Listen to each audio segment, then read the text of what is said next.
Hello, मैं Ashish Gupta. Math और reasoning की क्लास में आज हम लोग एक बहुत ही महत्वपूर्ण टॉपिक पढ़ेंगे जो कि है घड़ी। तो पहले तो हम घड़ी के बारे में क्या क्या हम जानते हैं इसका हम अध्ययन करेंगे। बहुत ही महत्वपूर्ण टॉपिक है और अभी हाल ही में बीएड की प्रवेश परीक्षा भी होगी तो उसमें भी रीजनिंग आती है, तो उसके अंतर्गत कैलेंडर, घड़ी ये भी आते हैं। इससे पहले हम लोगों ने कैलेंडर भी सीखा और आज हम लोग घड़ी के बारे में सीखेंगे। तो चलिए स्टार्ट करते हैं। तो सबसे पहले तो ये कि जो घड़ी होती है उसमें हमारे 4 अवयव होते हैं। यानी घड़ी के अवयव कितने हैं? 4। यानी कितने कंपोनेंट होते हैं? 4। पहला डायल, दूसरा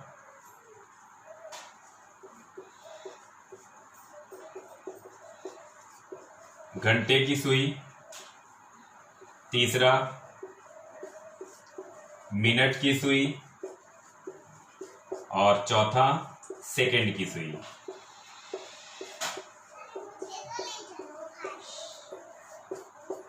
तो घड़ी में जो है वो मुख्यतः 4 अवयव होते हैं। डायल, जैसे हम लोग देखते हैं कि घड़ी जो हमारी होती है वो इन आकारों की होती है, ठीक। या तो वो हमारी सर्कुलर होगी यानी वृत्ताकार होगी, या तो वो स्क्वायर या फिर रेक्टेंगल के फॉर्म में होगी, यानी या तो हमारी वर्गाकार होगी या फिर हमारी आयताकार होगी। तो ये क्या कहलाता है? डायल कहलाता है।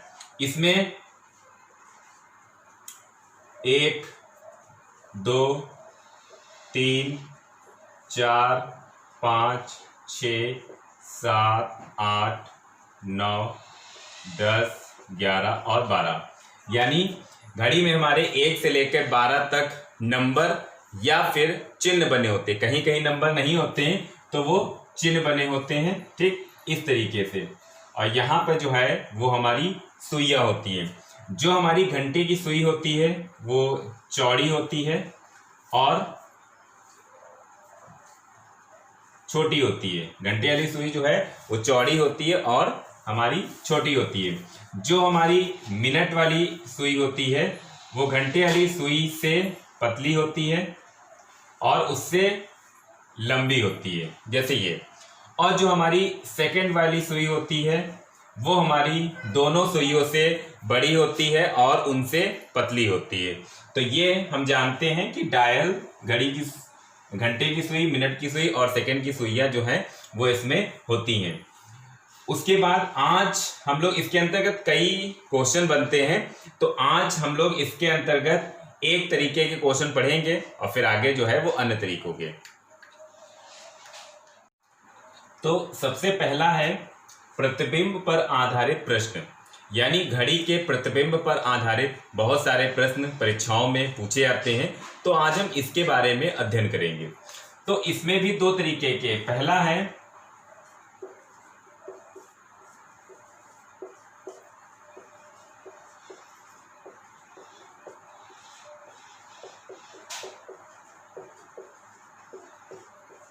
घड़ी के लंबवत प्रतिबिंब।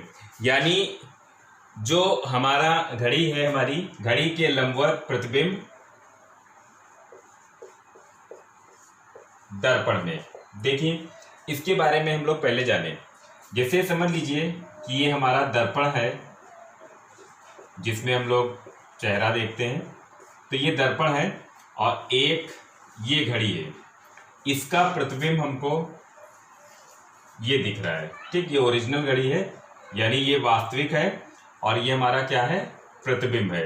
तो ये क्या है? दर्पण के जो है वो लंबवत दिशा में इस तरह से रखा गया है, यानी जो घड़ी है वो दर्पण के लंबवत रखी गई है। तो फिर प्रतिबिंब कितना बनेगा वो हम जानेंगे।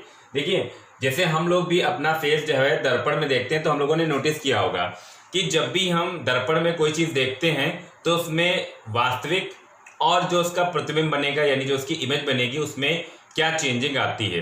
तो उसमें चेंजिंग ये आती है कि जो वास्तविक का राइट है वो प्रतिबिंब में हमको लेफ्ट दिखेगा और जो वास्तविक में हमारा लेफ्ट है वो प्रतिबिंब में राइट दिखेगा। जैसे जब हम लोग फोन से सेल्फी लेते हैं तो वो सेल्फी भी इसी अकॉर्डिंग आती है। ठीक, राइट का लेफ्ट उसमें आ जाता है, लेफ्ट का राइट। लेकिन अब बहुत सारे फोन्स ऐसे आ गए हैं जिसमें वो ओरिजिनल चीज ही दिखाता है, लेकिन कैप्चर जो है उसी फॉर्म में होता है। ठीक, तो जब भी हम किसी चीज को जो है वो हम दर्पण में देखते हैं सीधे, तो वो हमको राइट का लेफ्ट और लेफ्ट का राइट दिखता है। तो वही परिवर्तन इसमें भी हो जाता है। ठीक, यानी जब भी हम कोई समय देखेंगे तो जो सुइयां हैं वो राइट लेफ्ट के अकॉर्डिंग जो है वो हमारी कन्वर्ट होती हैं। तो अब इसके लिए हम किस तरीके से जो है वो निकालेंगे समय, वो जरा आप समझते हैं। तो उसके लिए हम ये चीज देखेंगे,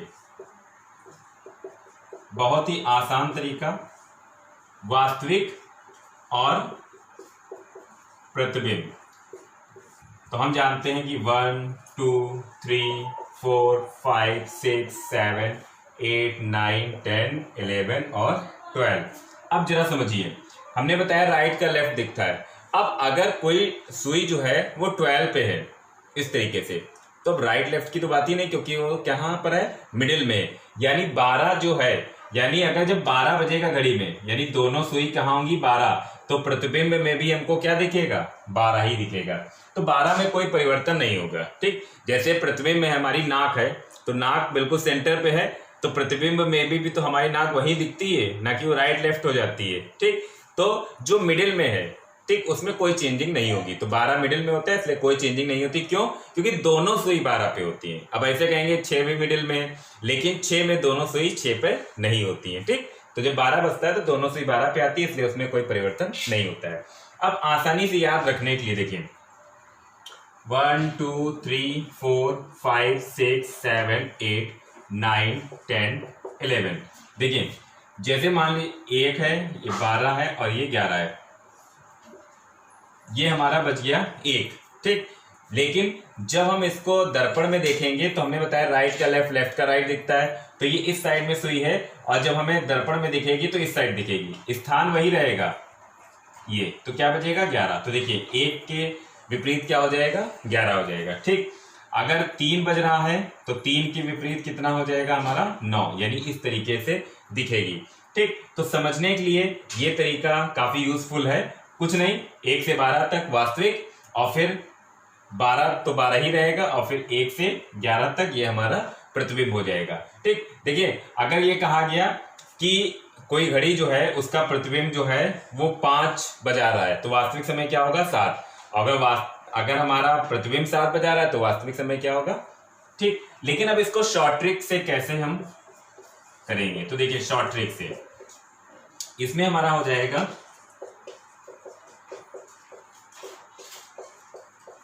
वास्तविक समय बराबर 12 माइनस प्रतिबिंब में समय। ठीक, तो वास्तविक समय बराबर क्या हो जाएगा, 12 माइनस प्रतिबिंब में समय, या उल्टा कहें तो प्रतिबिंब में समय बराबर क्या हो जाएगा, 12 माइनस वास्तविक समय। लेकिन अगर कोई पूरा टाइम नहीं दिया, जैसे ले दिया गया 6:25, तो कैसे करेंगे, तो इसी को हम लिख सकते हैं वास्तविक समय बराबर, देखिए 12 को हम यही तो लिखेंगे 11:60, तभी तो 12 होता है, तो 11:60 और माइनस प्रतिबिंब में समय। ठीक, तो ये जो है वो हमारी ट्रिक हो जाएगी। इस तरह से अगर वास्तविक समय दिया है तो प्रतिबिंब का समय निकाल सकते हैं, और अगर प्रतिबिंब में समय दिया है तो हम वास्तविक समय निकाल सकते हैं। चलिए अब इस पे आधारित कुछ क्वेश्चन लगाते हैं। तो अब हम लोग क्वेश्चन देखते हैं।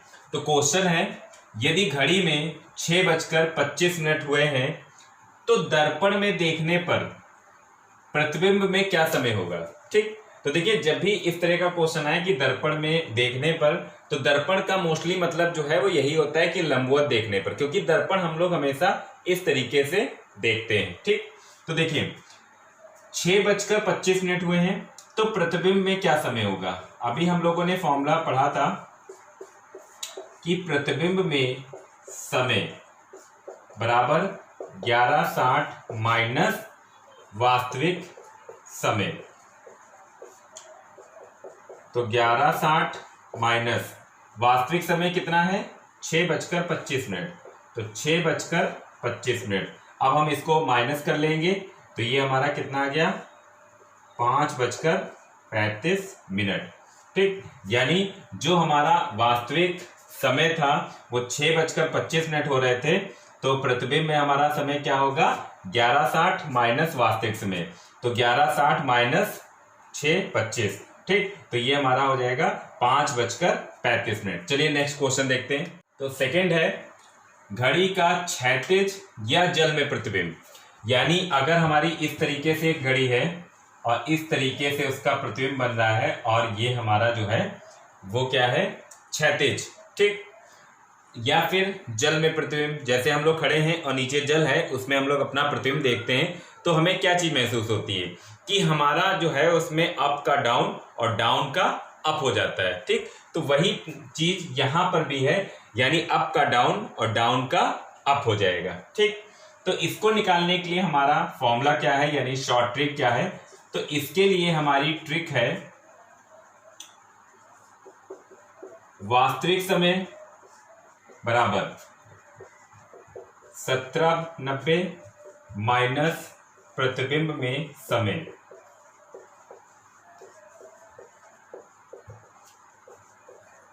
ठीक, तो इस तरीके से कुछ लोग कहेंगे 1790 क्यों लिख लिया, इसको हम 1830 भी लिख सकते हैं, 1830 लिख सकते हैं, लेकिन जैसे मान लीजिए कि समय दे दिया गया 10:40, तो फिर हम कैसे बताएंगे, तब तो 30 हो जाएगा, तो 30 में से 40 कैसे घटाएंगे, इसलिए हम ऑलरेडी उसको इस तरीके से लिखते हैं। बाद में अगर समय हमारा 60 मिनट से ज्यादा आता है तो उसको हम घंटे में कन्वर्ट कर लेंगे। तो ये हमारा शॉर्ट ट्रिक है।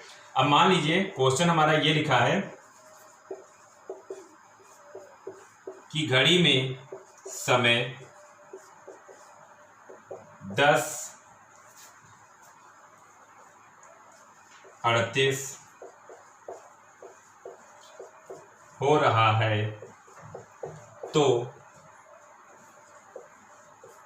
जल में बने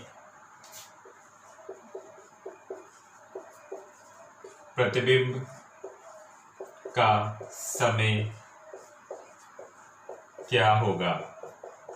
ठीक, यानी जो वास्तविक समय है घड़ी में वो 10:38 है, और जब हम इसका प्रतिबिंब जल में देखेंगे तो जो प्रतिबिंब में समय दिखेगा वो हमें कितना दिखेगा। ठीक, तो प्रतिबिंब में समय बराबर फॉर्मूला क्या है 1090 माइनस वास्तविक, वास्तविक कितना 10:38। देखिए अगर यहां पर हम इसको 1830 लिख लेते हैं तो 30 में से 38 नहीं माइनस हो पाता, इसलिए हम 1790 लिखेंगे। तो आसानी से 90 में से हम 38 माइनस कर देंगे तो आ गया 52, और 17 में से 10 माइनस कर देंगे तो आ गया 7, यानी जो प्रतिबिंब में समय होगा वो हमारा क्या होगा 7:52 होंगे। ठीक, तो इस तरीके से जो है वो हम घड़ी में जो भी घड़ी का प्रतिबिंब बन रहा है, चाहे वो दर्पण में बन रहा हो और चाहे जल में उसका प्रतिबिंब बन रहा हो, हम दोनों ही समय निकाल सकते हैं। तो आज हम लोगों ने घड़ी का एक छोटा सा लेकिन महत्वपूर्ण टॉपिक डिस्कस किया, जिसमें कि हमें घड़ी का जो प्रतिबिंब बनेगा दर्पण में बनेगा तब और जल में बनेगा तब, तो प्रतिबिंब में उसका समय क्या होगा। तो सिंपल सा तरीका हमारा है कि अगर वो हमारा प्रतिबिंब दर्पण में बन रहा है यानी लंबवत, तो 12 में से हम समय घटाएंगे, और अगर वो प्रतिबिंब हमारा जो है वो जल में बन रहा है या क्षैतिज बन रहा है तो 1790 में से हम समय घटाएंगे, तो वास्तविक या फिर प्रतिबिंब का समय हमें प्राप्त हो जाएगा। अगर आज का वीडियो आपको अच्छा लगा हो तो इसे सब्सक्राइब कीजिए और ज़्यादा से ज़्यादा इसको शेयर कीजिए, लाइक कीजिए। Thank you very much. अगले वीडियो में मिलते हैं किसी नेक्स्ट टॉपिक के साथ। धन्यवाद।